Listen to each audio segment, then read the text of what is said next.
Are के facts lab में दोस्तों आपका स्वागत है। दोस्तों हम आज के इस वीडियो में हम आपको बताएंगे रामायण के कितने रूप हैं। क्या आप आइडिया लगा सकते हैं कितने रूप हो सकते हैं? अगर आपको आइडिया नहीं है तो ये वीडियो अंत तक देखें, इसका जवाब हम आपको इसी वीडियो में देंगे राइट नाउ। अगर आप हिंदू हैं तो आप जानते ही होंगे कि हमारे महाकाव्य रामायण में श्री राम जी का जीवन चरित्र के बारे में उल्लेख है। विश्व साहित्य में इतने विशाल एवं विस्तृत रूप से विभिन्न देशों में विभिन्न कवियों लेखकों द्वारा राम के अलावा किसी और चरित्र का इतनी श्रद्धा से वर्णन न किया गया होगा, न किया जाएगा। भिन्न भिन्न प्रकार में गिनने पर रामायण 300 से लेकर 1000 तक की संख्या में विविध रूपों में मिलती है। इनमें से संस्कृत में रचित वाल्मीकि रामायण, आर्ष रामायण हम लोग बोलते हैं, सबसे प्राचीन मानी जाती है। इस गौरव ग्रंथ के कारण महर्षि वाल्मीकि दुनिया के आदि कवि माने जाते हैं। श्री राम कथा केवल वाल्मीकि रामायण तक सीमित न रही, बल्कि मुनि व्यास रचित महाभारत में भी रामोपाख्यान के रूप में आरण्यक पर्व, वन पर्व में ये कथा वर्णित हुई है।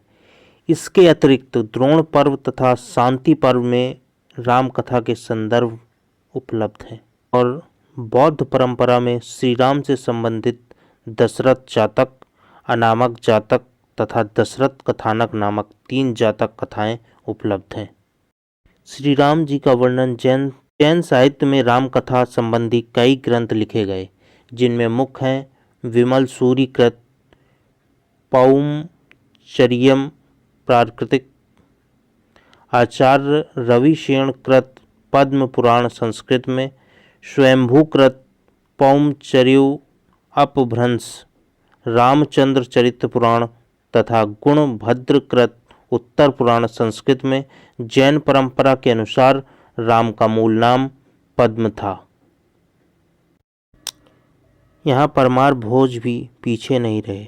परमार भोज ने भी चंपू रामायण की रचना की, जिसमें राम जी का चरित्र उन्होंने विस्तृत रूप से व्याख्यान किया। इसके बाद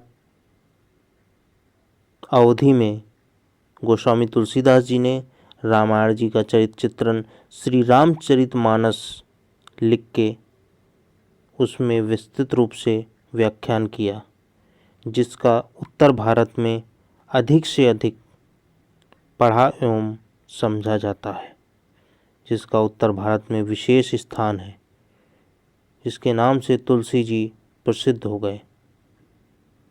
तुलसीदास जी एक महान कवि निकले, जिन्होंने श्री राम जी का इतने श्रद्धा से चरित्र चित्रण किया।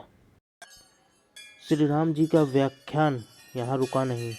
स्वामी करपात्री ने रामायण मीमांसा की रचना करके उसमें राम गाथा को एक वैज्ञानिक आयाम आधारित विवेचना दी।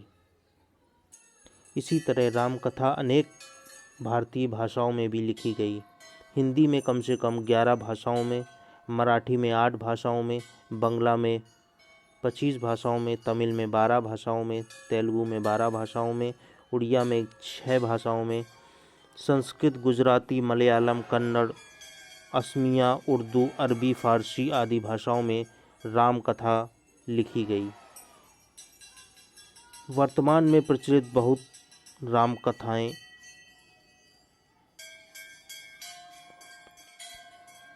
वर्तमान में प्रचलित बहुत सी राम कथाओं में कुछ राम कथाएं विशेष हैं, जैसे कि आर्ष रामायण, अद्भुत रामायण, कृत्तिवास रामायण, बिलंका रामायण, मैथिल रामायण, सर्वार्थ रामायण, तत्वार्थ रामायण, प्रेम रामायण, संजीवनी रामायण, उत्तर रामचरितम, रघुवंशम, प्रतिमा नाटकम, कंब रामायण, भुसुंडी रामायण, अध्यात्म रामायण, राधेश्याम रामायण, श्री राघवेंद्र चरितम, मंत्र रामायण, अभिषेक नाटकम, जानकी हरणम आदि मुख्य।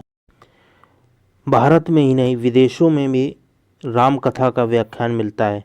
तिब्बत में तिब्बती रामायण, तुर्किस्तान में खेतानी रामायण, इंडोनेशिया में ककबिन रामायण, जावा में सेरत राम, सरी राम, राम के लिंगम, पातानी राम कथा आदि। इसके बाद म्यांमार में यूतो की रामयागन, थाईलैंड में राम किएन आदि। मूल रामायण संस्कृत भाषा में लिखी गई थी महर्षि वाल्मीकि के द्वारा। महर्षि वाल्मीकि जिससे प्रथम विश्वविख्यात कवि बन गए। संस्कृत भाषा विश्व की सबसे पुरानी भाषा है। दोस्तों, हमारी जानकारी कैसी लगी? लाइक करिए, सब्सक्राइब करिए। राम राम, जय श्री राम।